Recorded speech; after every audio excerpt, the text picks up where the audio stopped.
పేదల సంక్షేమం కోసం రాష్ట్ర ప్రభుత్వం అనేక ప్రజా సంక్షేమ కార్యక్రమాలను అమలు చేస్తున్నదని వరంగల్ పశ్చిమ ఎమ్మెల్యే నాయిని రాజేందర్ రెడ్డి అన్నారు. హన్మకొండ అంబేద్కర్ భవన్లో 3,60,00,000 విలువ గల కళ్యాణ లక్ష్మి షాదీ ముబారక్ చెక్కులను లబ్ధిదారులకు ఎమ్మెల్యే రాజేందర్ రెడ్డి పంపిణీ చేశారు. కార్యక్రమంలో హన్మకొండ తహసీల్దార్ విజయ్ కుమార్, కాజీపేట తహసీల్దార్ భావుసింగ్, కార్పొరేటర్లు తోట వెంకటేశ్వర్లు, జక్కుల రవీందర్ యాదవ్, మామిళ్ల రాజయ్య యాదవ్, మానస రాంప్రసాద్ తదితరులు పాల్గొన్నారు. ఈ సందర్భంగా ఎమ్మెల్యే మాట్లాడుతూ కళ్యాణ లక్ష్మి షాదీ ముబారక్ పథకం పేదలకు వరం లాంటిదని అన్నారు. ముఖ్యమంత్రి రేవంత్ రెడ్డి అమలు చేస్తున్న సంక్షేమ పథకాలు చరిత్రలో నిలిచిపోతాయని, రాష్ట్రంలో అమలు చేస్తున్న 6 గ్యారంటీ పథకాలకు ప్రజల్లో మంచి ఆదరణ లభించిందని అన్నారు. ప్రజలు దళారులను నమ్మవద్దని, అర్హులందరికీ సంక్షేమ పథకాలు అందుతాయని ఎమ్మెల్యే రాజేందర్ రెడ్డి స్పష్టం చేశారు. ఈ ప్రభుత్వంలో ఎవరికి ఎక్కడ ఒక్క రూపాయి కూడా ఏ నాయకునికి కానీ ఏ అధికారులకు కానీ ఒక్క పైసా కూడా ఇచ్చినట్టయితే తెలిస్తే అవి క్యాన్సిల్ చేయబడుతుంది. మీకు ఏ ఇబ్బంది ఉన్నా అధికార యంత్రాంగం ఉన్నది, మేము ఉన్నాం, కార్పొరేటర్లు ఉన్నారు, అందరూ ఉన్నారు, నాయకులు ఉన్నారు.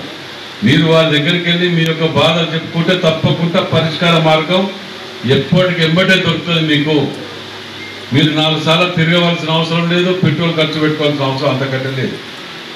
కాబట్టి ఈ పథకాలే కాదు, ఏ పథకాలు రాబోయే పథకాలలో ఎక్కడ కూడా మీరు తిరగవలసిన అవసరం లేకుండా అధికార యంత్రాంగం మీకు ఎప్పటికప్పుడు ఫోన్లు చేస్తూ పురమాయిస్తూ వీటి సంక్షేమ పథకాల గురించి వివరిస్తూ మీ దగ్గర తీసుకుని ఎవరైతే అర్హత ఉన్నదో వాళ్ళకు మాత్రమే తప్పకుండా సంక్షేమ పథకాలు దొరుకుతాయని చెప్పి మనవి చేస్తున్నాను. ఎందుకంటే రేపు 3 గంటల తర్వాత ఎలక్షన్ కోడ్ వస్తున్నది.